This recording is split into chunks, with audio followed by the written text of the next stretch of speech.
Hello and welcome to the classic Hollywood movie you should know. I'm your host, Nate Washburn. This week, the movie's from 1931, Universal Pictures horror classic, Frankenstein, starring Boris Karloff, Colin Clive, and Mae Clarke, directed by James Whale. Now, Frankenstein, it's one of the best horror movies ever made, but it's one of those movies that I almost think of that people seem to know, but they don't really watch. There's a couple things in this movie that are so different from what you would expect, and going back and watching it again, it almost blew my mind because I was sure that I knew this movie, and I really didn't. So the story of Frankenstein concerns Henry Frankenstein, not Victor. In this movie, his name is Henry Frankenstein, who is experimenting on reanimating lifeless bodies with the help of his assistant Fritz. Not Igor, it's Fritz. Of course, they succeed. They create the creature, Frankenstein's monster. Henry gets convinced by his father, his friends, and most importantly his fiancée to destroy the creature, but the creature, of course, escapes and wreaks havoc along the countryside.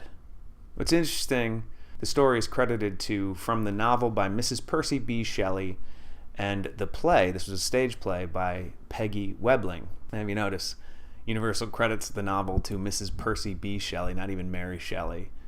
Now, the image that we have of Frankenstein's monster, it really comes from this film. It doesn't come from the earlier adaptations. It doesn't come from the novel. The Universal film from 1931 changed the monster's appearance.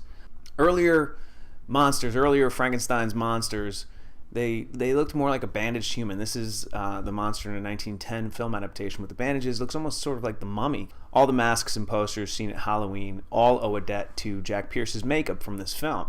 He added the high forehead. He added the electrodes to the neck. They added the laboratory and the lightning and it's alive, it's alive.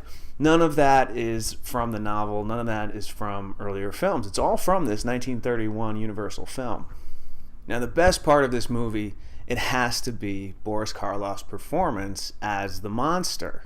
Yes, he is the villain, but you feel sorry for him. I mean, the scene where he looks through the skylight, the window in the roof, towards the sun, and the scene where he makes friends with the little girl and they're throwing flowers into the water, before he accidentally kills her. You feel like he's looking for a connection. He is the monster, but he has human feelings. It's a different sort of horror villain versus like a Michael Myers in a Halloween movie who's just this killing machine with no emotion, no feeling. Like the monster, Boris Karloff, you feel sympathy.